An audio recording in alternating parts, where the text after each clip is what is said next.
Welcome, here I've got Xiaomi Mi 11 and I'm gonna show you how to change image quality in the camera app at this device.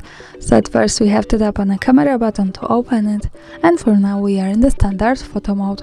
From here let's go to the right corner to this button. By tapping on it we get access to more options about the camera we can manage. Now let's move to the left to this settings button.